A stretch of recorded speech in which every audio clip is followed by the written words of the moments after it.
Hello everybody, welcome back to Polymath. My name is Dan and today I'm going to talk to you about you being lied to. And you're being lied to by people who probably don't even realise that they're lying. It's a lie that they themselves have bought, but it is a lie nonetheless.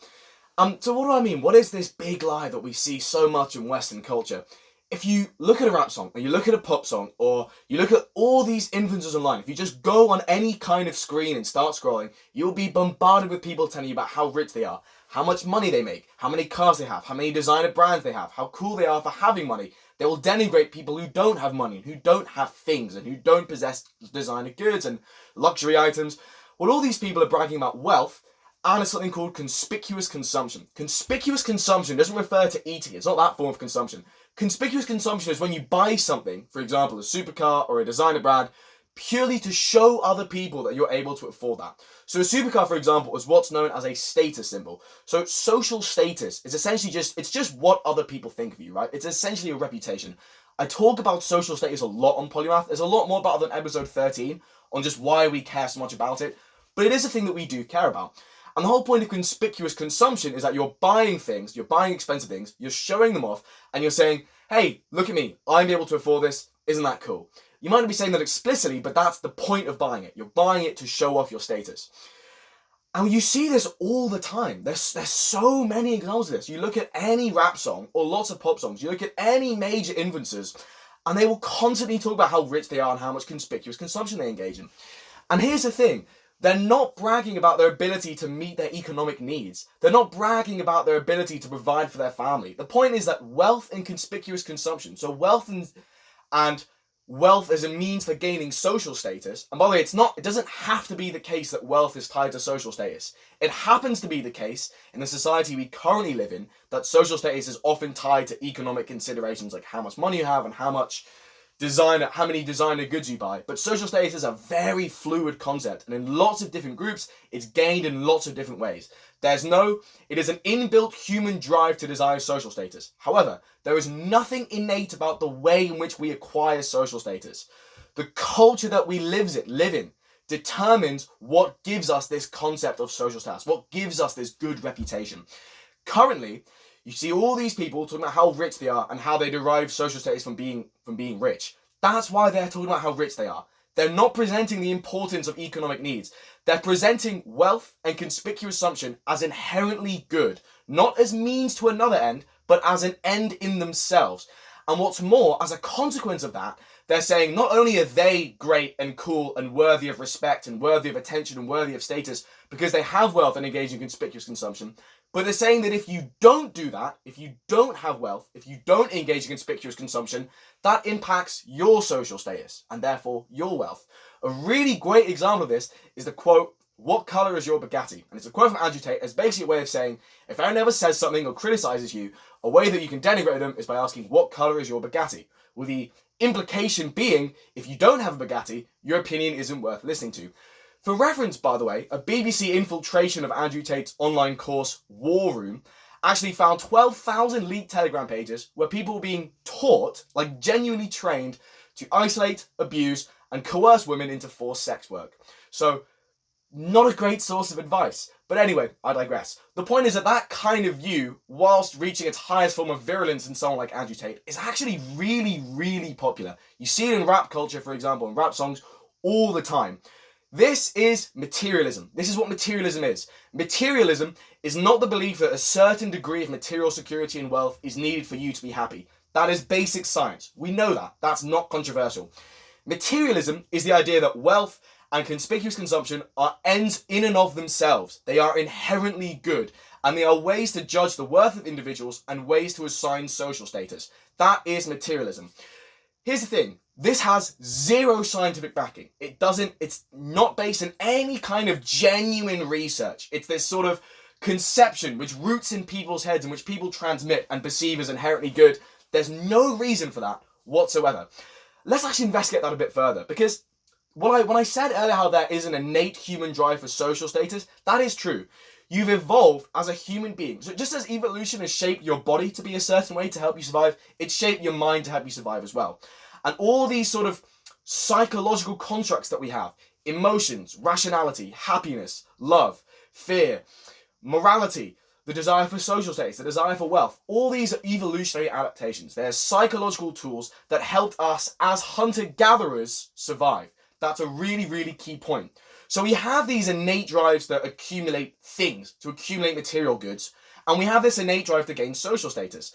And we evolved these things 200,000 years ago when we were hunter-gatherers wandering around the African savannah. So it's all well and good when you're a hunter-gatherer, because actually you can't accumulate that many things. You're not growing any food. You can't carry that many possessions with you. So the desire to accumulate as much materials as possible, that kind of works fine as a hunter-gatherer, because that desire is naturally limited by your surroundings. So it encourages you to gain things and gain resources and help yourself whilst not getting in the way. Similarly, the desire for social status as a hunter-gatherer. Social status, a reputation, does help. But hunter-gatherers live in bands of around up to 150. They all know each other. And the way that they derive social status as hunter-gatherers is not by wealth or conspicuous assumption or aggression or dominance, but by what's known in psychology as pro-sociality, i.e. doing things that benefit the group. And it makes perfect sense that evolution would do that. It makes perfect sense that we would evolve to want social status, and that in the environment that we evolved in, pro-sociality is the way to get social status. Because this is it's a psychological adaptation to get us to work together in groups. That's great. The problem is, we as human beings have used this brain of ours, have used the evolutionary adaptations of rationality and executive thinking to create a society which is completely and utterly, wildly different to what we evolved for. But those desires, the desire to accumulate things, the desire to accumulate status, not only have they not gone away, but also as our society has changed, the way in which social status is gained has changed. The way in which we apportion social status has changed. So, for example, if you're a medieval knight, you gain social status from prowess on the battlefield. If you're a Benedictine monk, you gain social status from being pious. If you're a hunter-gatherer in the Amazon, you gain social status from hunting jaguar pelts. As a result of industrialized society, wealth and conspicuous assumption are now seen as the way to gain social status. But materialism is all about taking this drive that was evolutionary adaptive, that did help us, but now doesn't really help us at all in the same way, which now doesn't make any sense. Because in fact, there's no reason why wealth and conspicuous consumption should be tied to social status. We evolved for pro-sociality to be tied for social status. That's what it was all meant to be. And there's also the desire to accumulate wealth. Now in an industrialized society, that desire doesn't have a natural break from our surroundings. So these desires are actually really maladaptive. They're not useful to us in modern society anymore. But what materialism does is something called the naturalistic fallacy, which is to assume that just because something is natural, it is good. That's not the case at all. Again, look at a nature documentary. Nature is brutal. Just because something is happening in nature, or that's happening in the world around us, doesn't mean it's inherently good. But materialism is the presentation of that as good. And again, to make a value system purely based on the drives to have things and accumulate social status and rise above other people, that's a value system based on a tiny fragment of what the human psyche is. Chimpanzees think like that. Chimpanzees are obsessed with dominance hierarchies and power and rising above others and accumulating things. Chimpanzees are nearly extinct. Human beings who evolved because we were able to cooperate with each other and still have these urges, but keep them in check with the other parts of our psyche, such as pro-sociality and altruism and empathy. As a result of that psychological combination, we conquered the entire planet. But to create a value system specifically on the bits of the human psyche that we share with chimps, that makes no real sense. There's no reason why we should be doing that. And yet it's presented in all these bits of culture that we all consume as this kind of concrete fact. And actually, scientifically, we know for a fact that this doesn't work. It doesn't make us happy. There's a very extensive literature on happiness and well-being and what makes us happy and what brings us fulfillment. And researchers talk about this all the time. There is a wealth of academic, peer-reviewed, reliable, scientific information on this. And actually, yes, material security and money are important up to a point. It's not the case that money can buy you happiness. That's not true. But a lack of money and a lack of material security is more likely to lead to unhappiness. That is true. So it does help having money and material security because it facilitates the acquisition of happiness. It helps. And it alleviates sources of stress which are caused by a lack of happiness.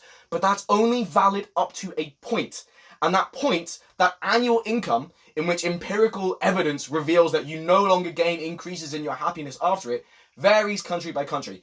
I talk about this a lot more, by the way, in another project that I've done. So I did this podcast a while back. It's on Spotify, it's on YouTube, called Understanding Happiness, Science and the Buddha. And it literally just talks about happiness. It just gives you reliable scientific information. It just summarizes the entire scientific literature on how to be happy. And on episode 5 of that podcast, I specifically talk about this. And I go through this monetary cutoff for loads and loads of different countries. So I really recommend checking that, because unlike what you're going to see online, where you're bombarded with loads of random influencers telling you their opinions on happiness, and that's based on their own random biases and political views, this project is what science says. This is actually scientific. It's actually evidence-based. It's real. People telling you their opinions is not real. It's just an opinion. It doesn't mean anything. So scientifically, we know that material security, key difference, is important. However, beyond a point, the accumulation of material wealth and the engagement in conspicuous consumption becomes completely meaningless. And actually, the drives to do so, if you leave those drives unchecked, it just leads to unhappiness, because the relentless drive to accumulate more and more and to gain more and more status and to engage in more and more conspicuous consumption, there's no endpoint. All it does is trap you on this endless treadmill of gaining more and more and more, and you're fighting a contest which is never going to make you happy, and which really people don't care about anyway. So in fact, if you're just walking along the street and you see some person in a supercar drive past, you're not thinking, wow, what a cool guy. You're thinking, what a cool car. The person, you're not worshipping any of these people. So to live your life in the relentless pursuit of wealth and material abundance and luxury in order to gain the status from your peers, first of all, it doesn't really work. Second of all, there's no endpoint, so you'll just keep going and going and going. You'll never ever reach that goal. And third of all, what you're actually doing in your pursuit of that is neglecting other goals which actually make you happy. So for example, what we know makes us happy is real, meaningful social connection. That's not some wishy-washy hippie idea. That's just basic science. Human beings are social animals. We desire meaningful, real connections with other people.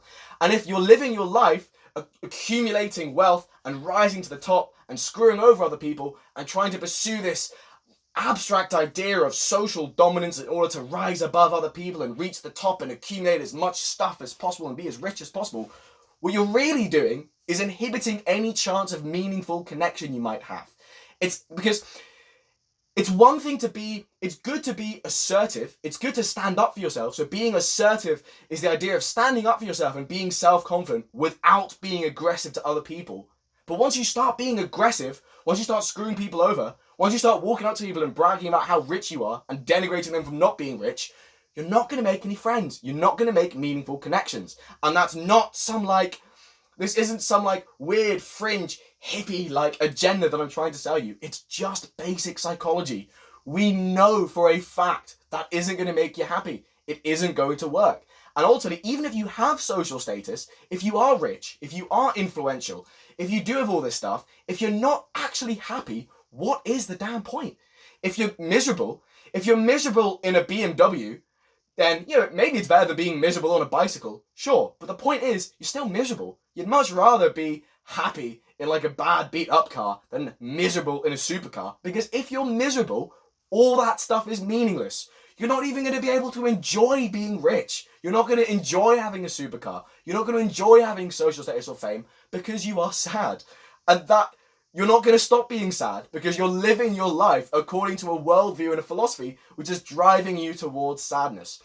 So what's interesting actually is that this is one of the areas in which science and philosophy massively overlap, because different philosophies throughout human history continually reach this conclusion again and again and again. Buddhism's a really lovely example of this, because Buddhism is all about pursuing what's known as the middle way.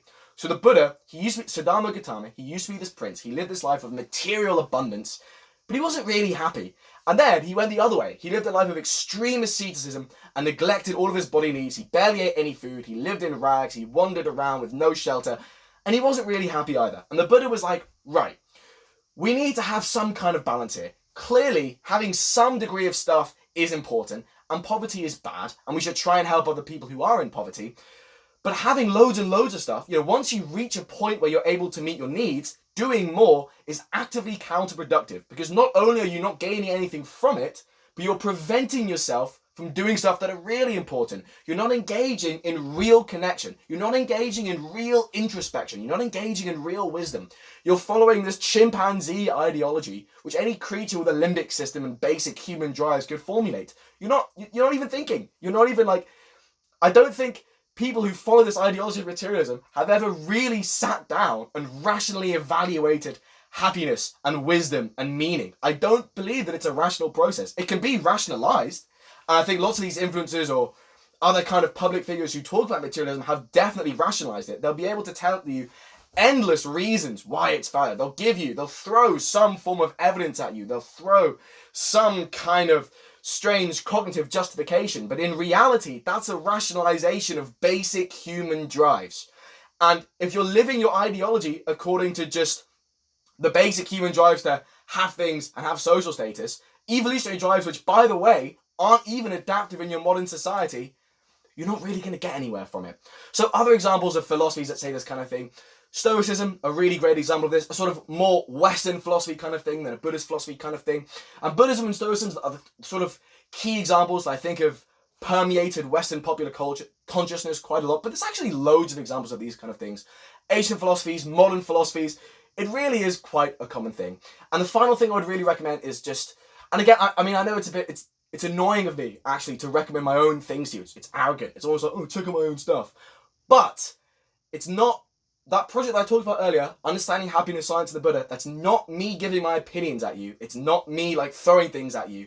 It's just a summary of scientific literature coupled with philosophical insights. It's just all these different sources of information integrated to give you a well-rounded answer. And there's no ads, there's no sponsorships, there's no monetization of any kind. So I'm recommending this to you, not out of a desire for personal gain, unlike, by the way, all of these influencers online who will tell you that in order to be, they'll say like, oh, in order to be successful in life, in order to be happy, you don't need to buy loads, you need to get really, really rich and be really, really cool and really like alpha. By the way, here's my book, or here's my course, here's how I'm going to sell you this thing, and it's only $9.99.99.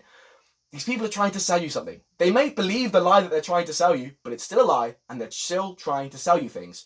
Understanding Happiness, Science, and the Buddha is scientific evidence, and I gain absolutely nothing from it. I'm telling you about this purely because there's a mental health crisis going on at the moment, and people go online, try and find ways to stop it, and they're just bombarded with completely useless and counterproductive and, in many cases, really quite toxic information. And what I want to do is just spread some actually decent information.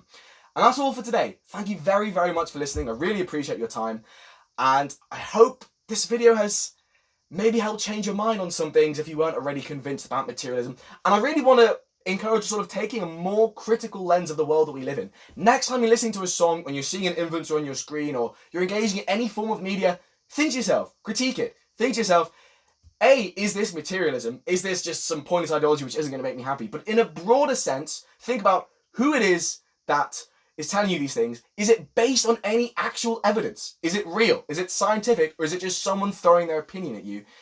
And is this just a basic human drive which has been rationalized into an entire philosophy which is counterproductive? So, just in this podcast, I don't want to tell you what to think. I just want to get you to think. Start critiquing the world that you live in. Start critiquing the things you're being told. That's all. Thank you so much for listening. I really, really appreciate it, and I hope this has been useful. Have a lovely day. Take care.